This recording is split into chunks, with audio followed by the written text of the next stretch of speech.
Nabalot muli ng tensyon sa Senado matapos ang tulakan ni na Senador Robin Padilla at Department of Interior and Local Government Secretary John Vic Remulla kanina po yang umaga. Kasunod yan po ng pagdating ni Senator Pia Cayetano kasama ang 18 Marines para sa Cayetano-led Blue Ribbon Committee Carina.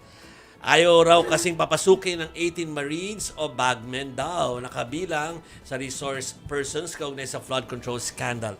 Ang dagdag po ni Cayetano, hindi raw niya alam ba't nasa Senado itong si Remulla. Ang buwelta naman ni Remulla, palabas na raw siya at hindi naman niya sinubukang pigilan sina Cayetano at Padilla. Pinapunta lang daw siya ni Senate President Pro Tem Sherwin Gatchalian para sa seguridad ng Senado.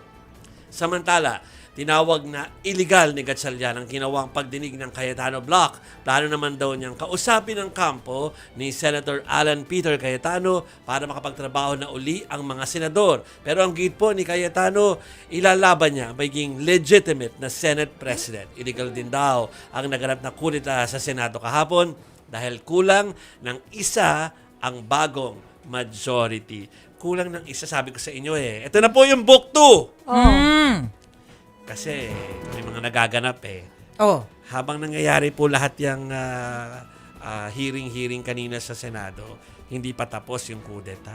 Ayan na nga ba? Sino ang ika-13? Sino nga Teka ba? lang, mukhang mabubuo nila yung Oo. 13? Mamaya sa SKL. Ayun Ha? pala. Akala ko mamaya na mabubuo.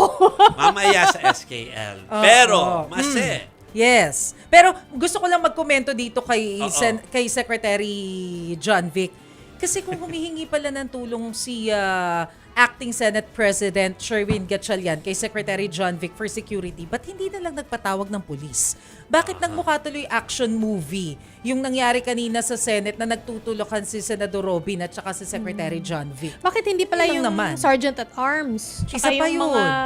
Di ba meron naman sila talaga nakatalaga doon? ng Tatawagin mga ko sa- yung uniform PASA. men. Oh. Di ba? Tatawagin ko sana ang patintero. Pero kasi pag patintero, iwasan yan eh. Pero kanina Oo. kasi talagang dunggulan. Tulakan eh. Parang Tulakan, palakasan dunggulan. tayo. Ganun yung nangyari eh. Di ba?